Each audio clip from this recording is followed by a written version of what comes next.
తెలంగాణ రైతాంగం నీకు ఓట్లే లేదని కక్ష కట్టొద్దు. నువ్వు వాళ్ళ మీద కక్షపూరితంగా రైతుల మీద కక్ష కట్టి చేస్తున్నావు.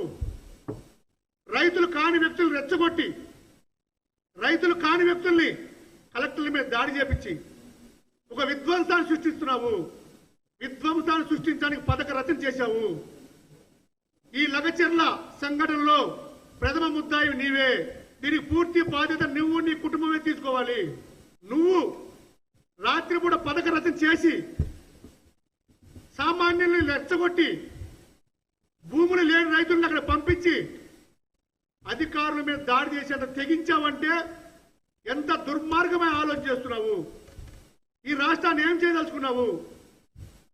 11 నెలల అధికారం లేకపోతే తట్టుకోలేకపోతున్నావు. ఈ రాష్ట్రంలో మా ముఖ్యమంత్రి గారు ప్రజా ప్రభుత్వం నడుస్తుంది.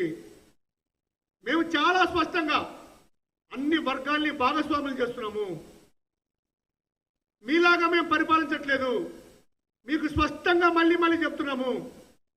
మీరు ఏ విధంగా అయితే విధ్వంసం సృష్టిస్తామనుకున్నారో ఆ విధ్వంసాన్ని పక్కా నిలువరిస్తాము.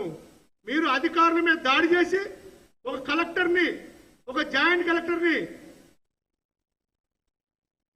చంపుదామని హత్యా ప్రయత్నం చేశారంటే ఎంత దమ్ము ధైర్యం ఉండాలి కేటీఆర్ నీకు? చెప్పు. ఏమి చేయమనుకుంటున్నావా?